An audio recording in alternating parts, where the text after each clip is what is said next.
તો રામ રામ સીતારામ ગાય સ્વાગત છે તમારું આજના આપણા નવા મસ્ત વ્લોગમાં. તો ગાય ખંભા ઠેલો નાખીને માથે ટોપી આંખમાં ચશ્મા લઈને નીકળી ગયા આપણે.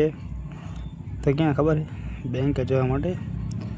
ફાઇનલી ગાય પગી ગયા અમે અમારી બેંકે, અને આ છે અમારી મણપ્પુરમ ફાઇનાન્સ ગોલ્ડ લિમિટેડ, અને આ એના છે અમારા સ્ટાફ જે આપણે બેઠા ને ખંભા ઠેલો નાખીને, એ છે અમારા ABH અસિસ્ટન્ટ બ્રાન્ચ હેડ.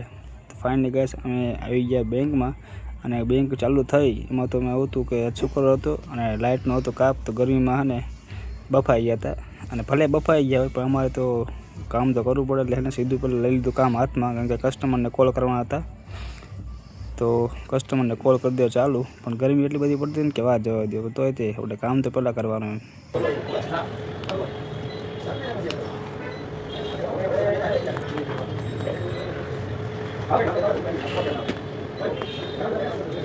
અને આવી ગરમીમાં અમારા બેંકના સ્ટાફનો એક બર્થડે હતો, એટલે બધા બર્થડે સેલિબ્રેટ કરતા હતા, પણ અમે હતા અંદર, કારણ કે ભાઈ કામ અમારી માટે પહેલાં જરૂરી હતું. બર્થડે તો ઠીક છે આવતો રહે દર વર્ષે, પણ કામ ન આવે, એટલે અમારે કામ પહેલાં બધા બહાર બેઠા ઊભા સેલિબ્રેટ કરતા હતા.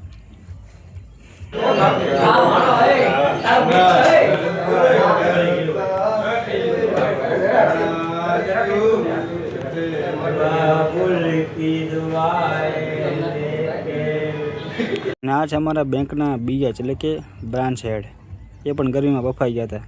અમારી ગરમી એટલી બધી લાગતી હતી કે જો માથામાંથી ચાંદલો કરેલો હોય ને એ રીતે નીતરતો હતો. મારી પાછળ જે બેઠા છે ભાઈ, એનું નામ છે શુભમ વાઘેલા. જોકે અમારાથી સિનિયર છે, 3 મહિના પહેલાં એમનું જોઈનિંગ થયું છે, અને અમારું 25 થયું છે, પણ તો અમારા સિનિયર કહેવાય, એટલે રિસ્પેક્ટ તો ભાઈ એમની કરવી પડે અમારે. પણ બેઠા છે ને એ ભાઈ રીલ જોતા હતા અને અમે કામ કરતા હતા. બહુ ના ઇન્સાફી અમારા સાથ સાહેબ ક્યાં કરે. અને કહે સવારે 9:30 લાઇટ ગઈ હતી, તો સીધી કહેવાય ને સાંજે 5 વાગે લાઇટ આવી ગઈ, અને લાઇટ આવીને તરત અમે કરી દીધું કુલર. ગરમી એટલી બધી લાગતી કે વાત જવા દો. અને પછી તો 6:30 થયા, એટલે પંચિંગ કરવાનો ટાઈમ થઈ ગયો અને નીકળવાનો બેંકમાંથી. આપણને લાગે જવું નથી લાગતું ઘરે, કારણ કે આપણને એમ કહેવાય ને બેંક એટલી બધી ગમી ગઈ કે વાત જોઈએ. તો કાનમાં હવાના બ્લૂટૂથ નાખેલા હતા, હાલના 6:30 કાનનો બ્લૂટૂથ છે, બોલો ગજબ. અને પછી તો 6:30 થઈ ગઈ ને પંચિંગ કરીને અમે તો ખસકાય એમ કે સીધા ઘરે જવા માટે, કારણ કે ઘરે તો પછી જવું પડે ને, બેંકવાળા આપણને ક્યાં સુધી હાંચવે, 6:30 સુધી હાંચે, પછી ન હાંચવે, પછી તો કરાવી જવાય. અને પછી સીધા અમે પગી ગયા ઘરે. પણ ઘરે એમ જોયું તો ઘર તો ખુલ્લું હતું, કોણ ચોર બોર ના હોય શું ખબર નથી પડતી. ભલે ચોર આવ્યું તો ન ખરા, પણ પી ગયું.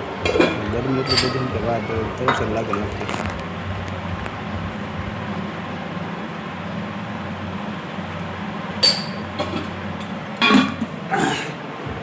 તરસ લાગી હતી એક વાત જવા દે, કારણ કે અત્યારે ગરમી એટલી પડે છે. ત્યાંથી બ્રાન્ચીથી નીકળો તો પેલા 2 થી 3 ગ્લાસ પાણી પી નીકળો તો ઘરે તરતના પાણી પીવું. ગરમી એટલી પડે ત્યાંથી પગો તરત અંદર તો પાણી બધું પીને બધું બળી ગયું.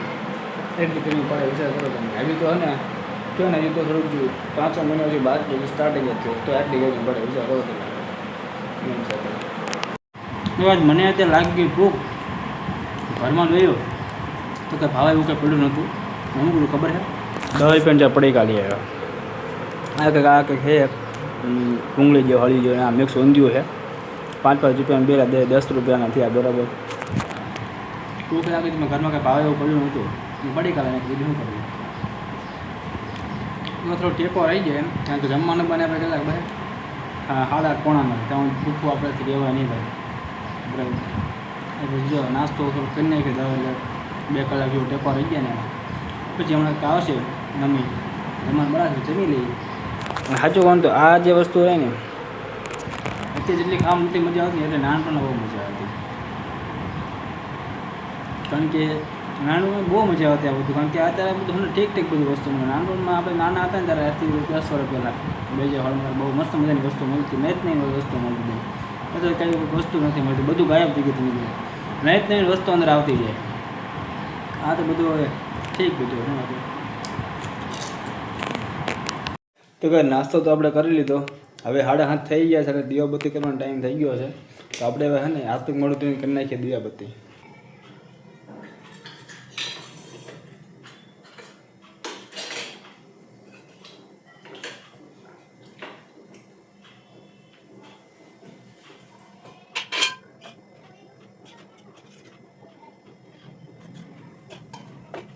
બસ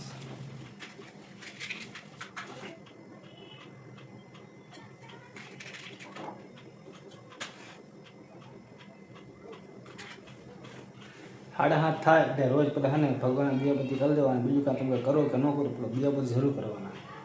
કારણ કે એમાં એવું છે જેટલું મહેનત કરો હોય એટલી છે ને ભક્તિ અને કર્મ, ભક્તિ અને આરાધના પણ હોવી પડે, જેથી તમારું છે ને રિઝલ્ટ તમને જે મળવાનું છે એ જલ્દી તમને મળે અને સારું મળે, બીજું કાંઈ નહીં.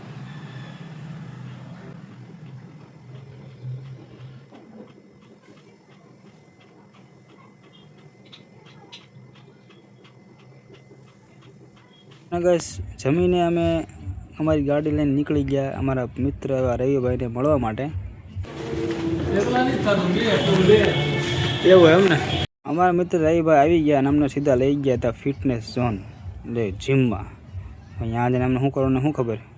અચ્છા હા વિડીયો શૂટ કરવાનો એમ કહો ને. જીમમાં આવવાનું ખાલી બાનું હતું, કસરત કરવાનું થોડી બાનું હતું, બાકી ભાઈનો તો ઈરાદો કંઈક વિડીયો શૂટિંગ માટેનો હતો. કાંઈ વાંધો નહીં, કરી લો તમે તારે, મહેનત કરાય ના નથી. હું કરું જ છું, તમે પણ કરો. આ છે ભાઈ વસીમભાઈ, ફિટનેસ ઝોનના માલિક, અને આ બધા એમના કહેવાય ને એમ્પ્લોય જે અંદર જીમમાં એક્સરસાઇઝ કરવા માટે આવે છે. એ ભાઈ ઊભા એમને સમજાવતા હતા કે ભાઈ વસીમભાઈ આ રીતે આપણે વિડીયો શૂટ કરવાનું, આ રીતે તમારે એક્ટિંગ કરવાની, આમ કરવાનું તેમ કરવાનું, અને ઊભા જોતા હતા. અને જીમમાં ગીત ન વાગે એવું તો બને જ નહીં. ગીત બાકી જીમમાં વાગતા હતા ગજબ, વાત જવા દે.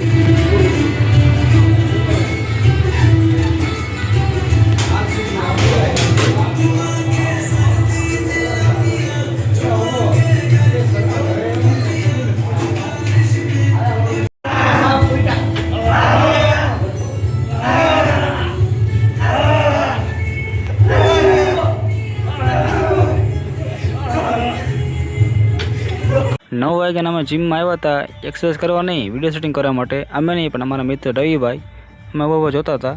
તો આપણો લોગ આવડો જે છે ને અહીંયા પૂરો થાય છે. મળીએ નેક્સ્ટ વ્લોગમાં. ત્યાં સુધી રામ રામ સીતારામ, જય માતાજી. સબસ્ક્રાઈબ કરી નાખજો.